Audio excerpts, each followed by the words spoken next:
네, 은혜로운 찬양으로 우리 하나님께 영광 돌린 우리 여전도의 찬양을 통하여서 우리 하나님께서 크신 영광 받으신 줄 믿습니다. 네, 오늘은 나를 통하여라는 제목으로 함께 말씀을 나누기를 원합니다. 특별히 오늘 말씀은 제가 서소문교회 처음 와서 우리 수요 기도회 때 한번 나누었던 말씀입니다. 그때는 사무엘 하가 아니라 이 역대상 11장 말씀으로 나는 물을 쏟고 또 그는 피를 쏟고 라는 제목으로 함께 말씀을 나누었었는데요. 특별히 오늘 헌신에 대하여 생각하며 함께 말씀을 나눌 때 오늘 교사 헌신 예배로 함께 예배하는 모든 분들 가운데 하나님의 크신 은혜와 또 평강이 가득하기를 소망합니다. 여러분, 흔히 우리 부모님들이 자녀들에게 무엇을 선물하거나 혹은 이 가르치는 선생님들께서 우리 아이들에게 무엇을 선물하면 이 아이들의 대부분의 반응이 어떻습니까? 이 아이들의 반응이 자신이 얼마만큼 원했던 선물인지에 따라서 그 기쁨의 크기가 다릅니다. 그리고 그 감사함의 크기가 많이 다른 것이 우리 아이들의 모습이죠. 그리고 자신이 받은 것을 아낌없이 쓰는 것이 선물을 받은 아이들의 이 보편적인 모습입니다.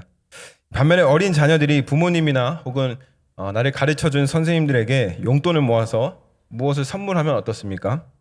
이걸 아까워서 어떻게 쓰냐, 그죠? 우리 부모님들의 반응이 이걸 아까워서 어떻게 쓰냐 하는 것이 이제 대부분의 반응일 겁니다.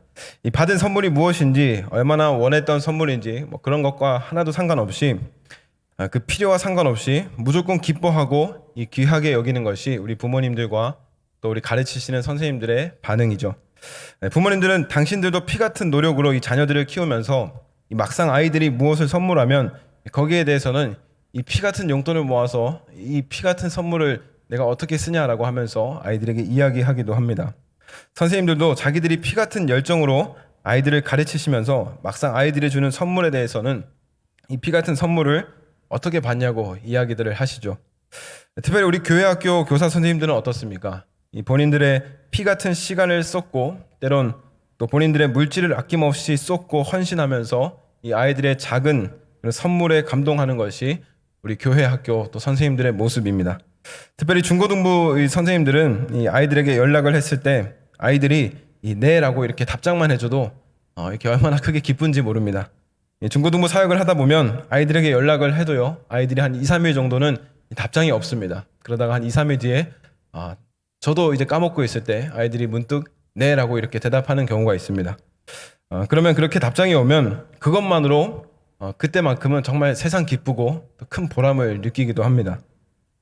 참 이상하죠. 굳이 본인의 시간을 쓰고 굳이 본인들의 열정을 쏟으면서 아이들의 그 작은 반응 하나에 크게 기뻐하고 즐거워하는 것이 참 이상하고 독특합니다. 그러나 다음 세대를 향한 우리 하나님의 마음과 그 뜻을 알기에 우리가 그렇게 기쁨으로 헌신할 수 있는 것이라고 또 생각하고 또 그렇게 믿습니다. 오늘 본문 사무엘하 23장 말씀해 보시면 이 다윗과 그의 용사들이 등장합니다. 이 23장 전체를 다 읽진 않았지만 이 본문의 전반적인 내용을 보면 이렇습니다. 이 다윗에게는 충직하고 아주 용맹스러운 용사들이 있었습니다. 대표적으로는 야소보암과 엘르아살 그리고 삼마라고 하는 사람이었습니다. 물론 이뿐만이 아니라 이 사무엘하 23장에 보면 다윗의 용사들의 그 이름과 그 업적에 대해서 이제 기록을 하고 있습니다. 먼저는 야소보암을 소개하고 있는데 이 야소보암은 야소보암이라고 직접적으로 소개되진 않고요. 요셉 바세벳이라고도 하고 아디노라고도 한다고 이 사무엘하에서 표현합니다. 이것은 이제 별명에 가깝고 사실 더 정확한 이름은 야소보암입니다. 이 사람은 창을 들었다 하면 한 번에 300명을 죽이기도 했던 용사입니다. 심지어 한 번에 800명까지 죽인 적이 있었던 용사였습니다. 그러니까 전쟁에서의 그 싸움에 굉장히 능한 용사였습니다. 다음은 엘르아살이라는 사람이 있는데 이 사람은 전쟁터에서 싸울 때 이 손이 피곤하여서 그의 손이 이 칼에 붙기까지 싸웠다라고 이렇게 표현합니다. 마치 칼이 손과 하나가 된 것처럼 싸운 겁니다. 여러분, 우리가 무엇을 꽉 쥐고 있을 때 이것을 피려고 하면 어떻습니까? 너무 오랫동안 꽉 쥐고 있으면 이 손이 잘 펴지지 않는 그런 것들을 우리가 경험하게 됩니다. 이 야소보암, 이 엘르아살은 마치 그렇게 전쟁터에서 칼을 꽉 쥔 채로 마지막에는 손이 잘 펴지지 않는 것처럼 손과 마치 칼이 하나가 된 것처럼 그렇게 싸움을 했던 사람이었습니다. 이 특별히 엘르아살이 얼마나 싸움을 잘했냐면 엘르아살이 블레셋을 향해서 돌진하면요, 그 뒤에 따라오는 이스라엘 그 군사들이 있지 않습니까? 이 사람들은 같이 엘르아살과 싸우는 것이 아니라 그 엘르아살이 휩쓸고 지나간 자리에 전리품을 챙기느라 더 바빴습니다. 그러니까 엘르아살이 지나간 그 자리는 이미 이 싸움이 끝난 자리였다라는 것이죠. 그 정도로 이 엘르아살이 싸움을 잘했던 용사였습니다. 그리고 또 한 사람은 바로 삼마라는 사람입니다. 이 삼마의 별명은 녹두 장군입니다. 왜냐하면 이 삼마가 녹두나무가 가득한 곳에서 이 블레셋 군대를 기가 막히게 물리쳤던 적이 있었기 때문입니다. 이렇게 세 용사들은 오직 다윗과 그 이스라엘이라고 하는 그 나라를 위해서 굉장히 헌신하고 열심히 싸웠던 용사들입니다. 문제는 이날도 어김없이 블레셋 군사들이 르바임 골짜기에 진을 치고 있었습니다. 이 진을 쳤다는 것은 전쟁을 준비하고 있었다는 것이죠. 당시에 블레셋의 진영은 베들레헴이었습니다. 여러분 아시다시피 이 베들레헴은 누구의 고향입니까? 다윗 왕의 고향이기도 한 땅입니다. 그래서 다윗은 이때 어떤 말을 하냐면 이런 말을 합니다. 이 베들레헴 성문 곁에 있는 우물물을 누가 내게 마시게 할까? 저기 베들레헴 성문 곁에 있는 그 물, 나의 향수가 있었던 그 물을 누가 나에게 마시게 할까라는 말을 합니다. 지금 다윗은 당장에 마실 물이 없어서 이런 말을 했을 리가 없습니다. 오히려 오랫동안 고향을 떠나 살면서 도피 생활도 하고 여러 가지로 고향을 떠나 살면서 자신이 늘 고향에서 마셨던 그 베들레헴 성문 곁에서 마셨던 그 물, 그 향수를 그리워했던 것이죠. 근데 이 말이 끝나기가 무섭게 세 용사가 베들레헴 그 안에서 진을 치고 있는 전쟁을 준비하고 있는 이 블레셋 군대를 향하여 돌진하며 나아갑니다. 성경에 보시면 세 용사가 잠시 생각했더라라고 하는 그런 말씀은 전혀 등장하지 않습니다.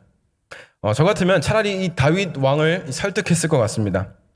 다윗 왕이시여, 이곳에도 마실 물이 많이 있는데 굳이 베들레헴 성문 곁에 있는 그 물을 마셔야겠습니까? 오늘은 이곳에 있는 물을 좀 마시면 안 되겠습니까?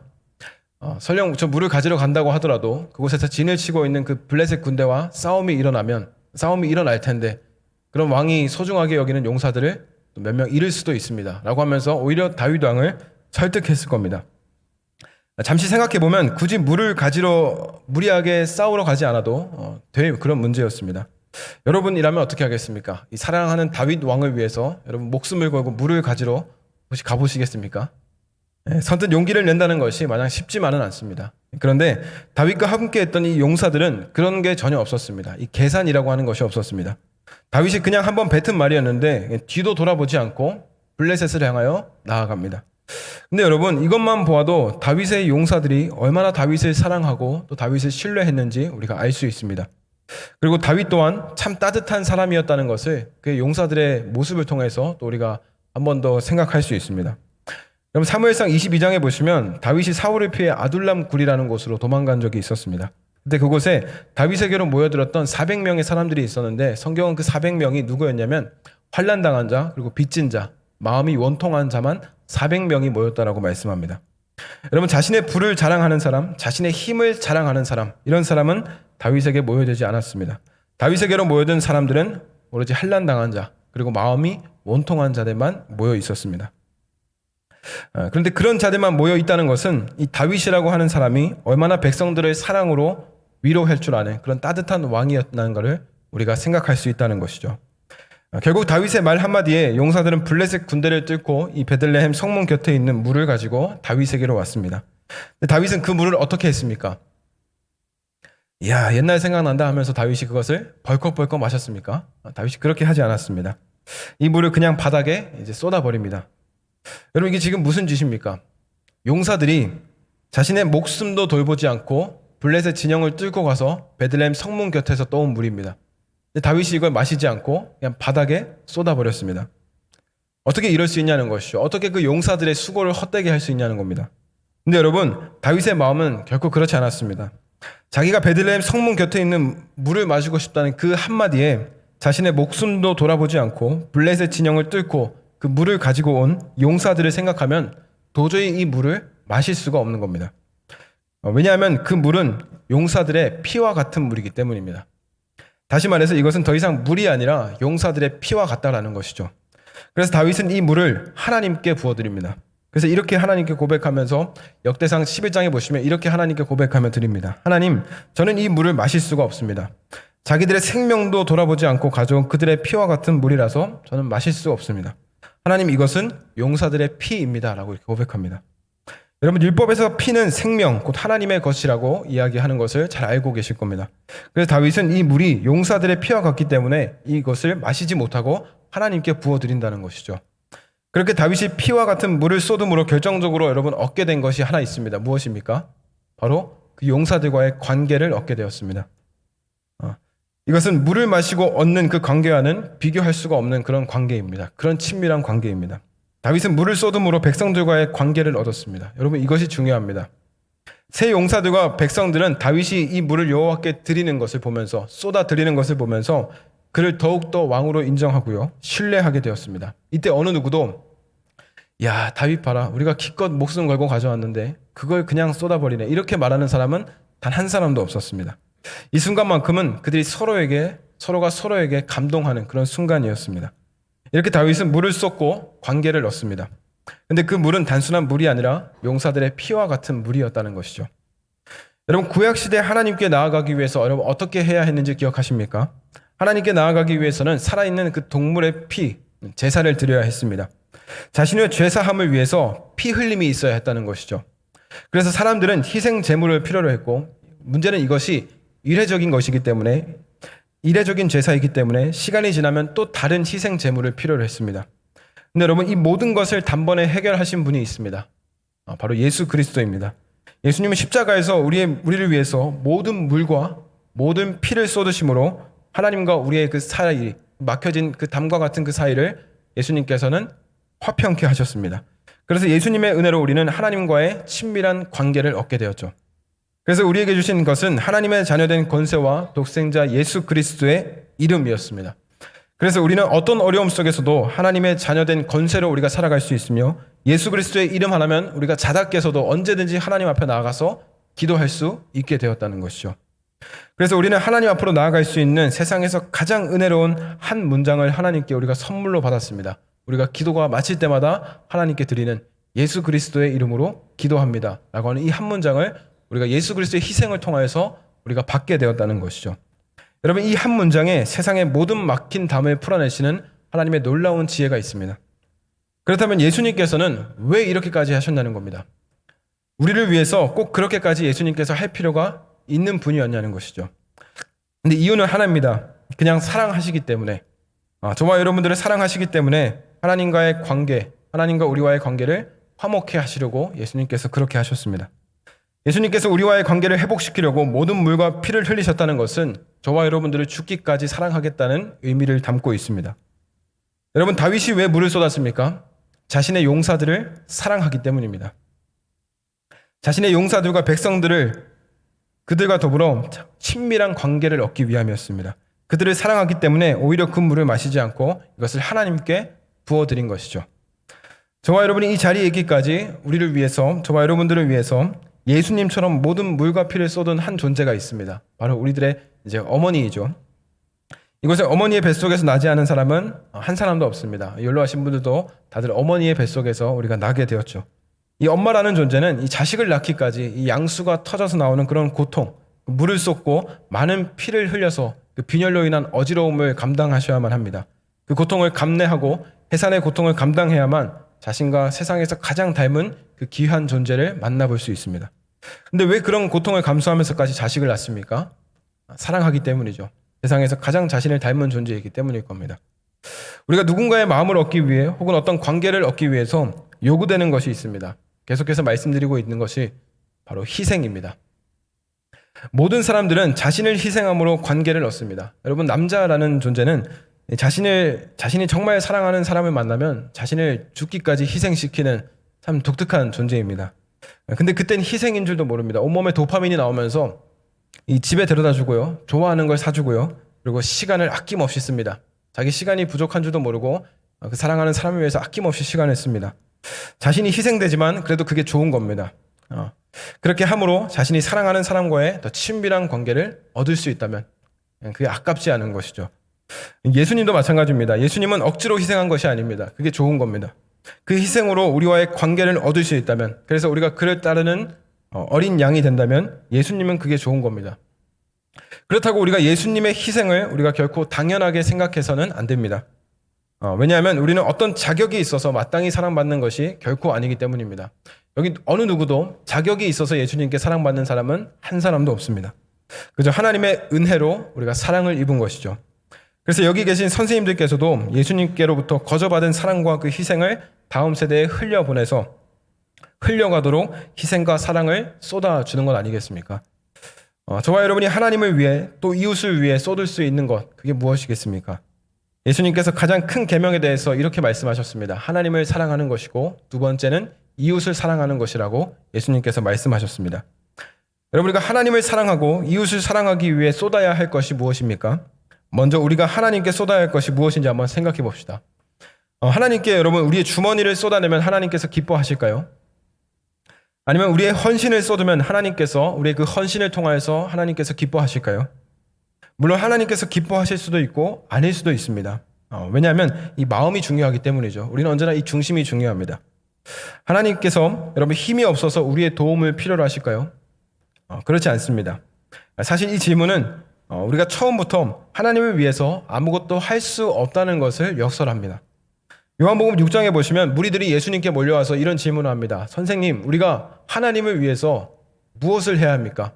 무엇을 하면 하나님을 위해서 일할 수 있는 것입니까? 라고 묻습니다. 이때 예수님께서 이렇게 말씀합니다. 하나님께서 보내신 일을 믿는 것이 하나님의 일을 하는 것이다 라고 말씀합니다. 무슨 말입니까? 우리가 예수님을 잘 믿는 것이 하나님의 일이라는 겁니다. 하나님을 잘 믿는 것 안에 예배와 봉사와 헌신이 여러분 자연스럽게 담겨 있다는 것이죠. 무슨 일을 한다고 해서 하나님의 일을 하는 것이 아니라 하나님의 보내신 이 누굽니까? 바로 예수 그리스도를 우리가 잘 믿는 것이 하나님의 일이라는 겁니다. 그렇다면 우리가 하나님께 쏟을 수 있는 것은 무엇입니까? 그것은 특별한 것이 아니라 그냥 우리의 눈물이자 우리 예배하는 그런 마음뿐입니다. 상한 마음뿐이라는 것이죠. 우리가 하나님 앞에 쏟을 수 있는 것은 여러분 이것밖에 없습니다. 다윗은 시편 51편에서 이렇게 고백합니다. 하나님께서 구하시는 제사는 상한 심령이라고 고백합니다. 여러분, 우리가 하나님께 쏟을 수 있는 것은 통회하는 마음과 그냥 상한 심령뿐입니다. 우리가 다른 어떤 것으로 하나님의 일을 할 수 있는 것이 아니라는 것이죠. 이 향유 여인이 값비싼 향유를 예수님께 부어드리기도 했지만 그 전에 향유 여인이 부어드렸던 쏟아냈던 것이 무엇입니까? 이게 더 중요하죠. 향유 여인은 그 전에 자신의 눈물을 쏟음으로 예수님의 발을 씻겼습니다. 근데 하나님께서 그것을 기쁘게 받아주셨다는 것이죠. 지금 우리가 하나님께 쏟아야 할 것이 있다면 다음 세대를 향한 눈물의 기도입니다. 다른 특별한 것이 아니라 그 눈물의 기도가 우리가 필요하다는 것이죠. 우리 아이들이 지금은 선생님들의 헌신을 아주 당연하게 생각할지도 모릅니다. 저 역시도 그랬습니다. 저 역시 엄마는 그래도 되는 줄 알았고 우리 교회 선생님들은 다 그래도 되는 줄 알았고 예수님도 당연히 저를 위해서 그 십자가 정도는 그냥 희생하셔도 그냥 괜찮은 줄 알았습니다. 심지어 중고등학교를 졸업하기 전까지도 그냥 교회 선생님들은 다 나를 위해서 돈을 쓰고 헌신하고 시간을 써도 괜찮은 줄 알았습니다. 근데 그게 당연한 줄 알았던 것들이 결코 당연한 것이 아닌라는 것을 알게 되는 순간이 저에게도 있었습니다. 그리고 우리 다음 세대 우리 서서문교회 친구들 가운데도 다 있을 것입니다. 저 역시 그랬고 우리 다음 세대 아이들도 마침내 그것을 알게 됩니다. 그럼 그 사랑을 받고 자라난 그 아이들이 이후에는 그 사랑에 빚진 마음이 생기게 됩니다. 그럼 자신이 받은 사랑을 이후에는 자기들도 나중에는 나누어 주고 싶어 합니다. 여러분, 사랑을 받아본 아이들이 사랑할 줄 안다는 말은 어떻게 보면 참 슬픈 말이고 또 무서운 말이지만 실제로 그렇기 때문에 우리가 아이들을 위해서 더 사랑을 쏟아 부어야 한다는 것이죠. 여러분, 이제 7월 말부터 영유아 유치부 유년부를 시작으로 이제 중고등부와 초등부 그리고 우리 청년에 이르기까지 수련회가 진행됩니다. 우리 다음 세대 아이들이 그 성경학교와 수련회를 통해서 여러분 예수님을 만나야 합니다. 여러분, 솔직히 말씀드리면 이 아이들이 수련회에서 은혜를 받으면 그 은혜가 길면 2달 정도 가고요. 짧으면 한 일주일 정도 이렇게 수련회 은혜가 이렇게 갑니다. 지금 여기 계신 선생님들께서도 어린 시절 성경학교 때 혹은 청소년부 수련회 때 그 들었던 말씀을 이렇게 생생하게 기억하시는 분들은 아마 거의 없을 거라고 그렇게 생각이 됩니다. 뭘 했는지는 기억해도 말씀이 생생하게 기억나는 경우는 거의 없을 겁니다. 그럼 묻겠습니다. 여러분, 그럼 그래도 수련회를 해야 됩니까?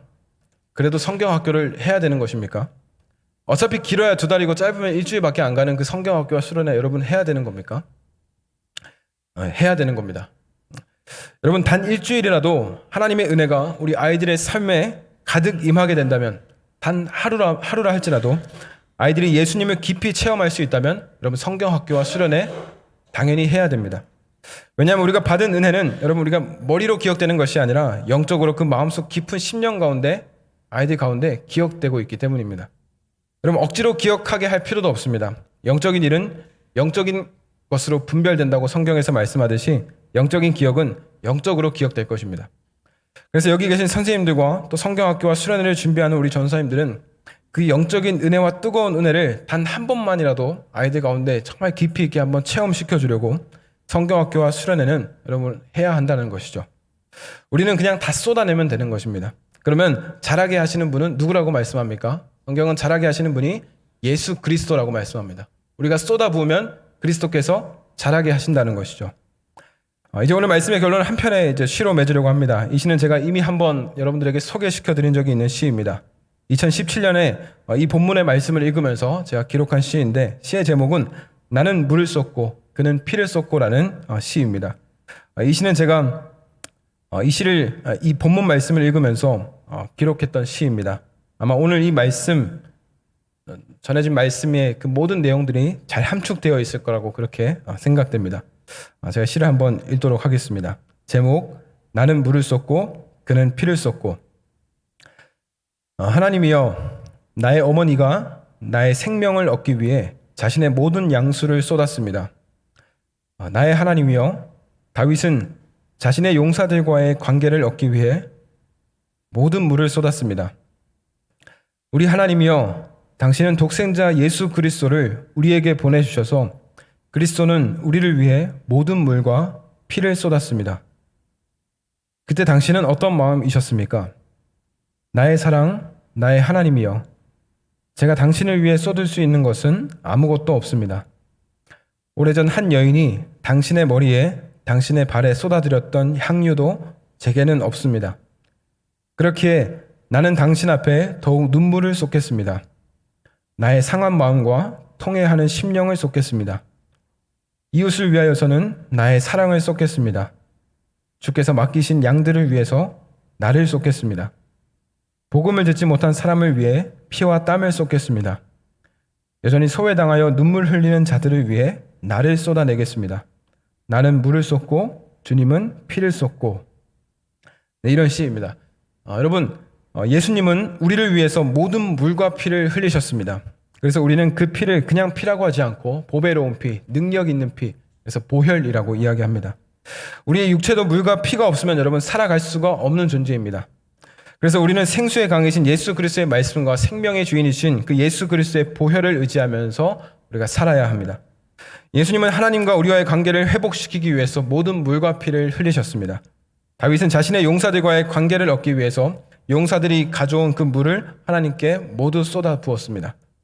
그럼 우리는 우리 다음 세대를 위해서 여러분 무엇을 쏟아야 하겠습니까? 여러분, 다음 세대를 위해서 교사로 헌신하는 것이 결코 쉬운 일이 아닙니다. 그러나 아이들을 위해서 여러분의 헌신과 사랑을 쏟다 보면 알게 됩니다. 아이들에게 공급받는 것이 훨씬 더 많다는 것을 말이죠. 내가 쓰는 시간보다 우리 아이들에게 공급받는 그런 어떤 힘들이 있습니다. 그런 것들이 더 크다라는 것이죠. 아마 여기 계신 선생님들께서는 다들 그런 경험을 가지고 계실 거라고 생각됩니다. 그래서 또 교사로 헌신하고 계신지도 모르겠습니다. 간절히 바라기는 우리 서소문교회 다음 세대를 위해서 여러분 많은 기도를 부탁드립니다. 또한 앞으로 진행될 우리 성경학교와 또 수련회를 위해서 성도님들의 많은 기도와 격려를 부탁드립니다. 다음 세대가 나를 통하여, 여러분 한 사람 한 사람을 통하여, 우리 교사 선생님들을 통하여서 하나님 안에서 믿음으로 온전하게 세워질 줄 믿습니다. 네, 함께 기도하겠습니다. 하나님 감사합니다. 오늘 우리에게 거룩한 안식을 허락하여 주시고 이 시간 교사 헌신 예배로 주님을 예배하게 하시니 감사합니다. 아버지 하나님, 세상 어떤 것보다 하나님과의 관계를 중요하게 여기는 우리 서소문 교회가 되게 하여 주시옵소서. 또 이를 위하여 교회 학교 교사로 헌신하게 하여 주시고 아이들을 위하여 물과 피를 쏟으며 열심을 다하는 우리 교사 선생님들을 위로하여 주시고 또 복에 복을 더하여 주시옵소서. 교육부 여름 사역이 기도로 준비되고 있습니다. 교육부 모든 아이들이 예수님을 만나고 기도와 말씀 가운데 하나님의 은혜를 깊이 체험하는 귀한 시간들이 되게 하여 주시옵소서. 모든 것 주님께 감사드리며 사랑하는 예수님의 이름으로 기도합니다. 아멘.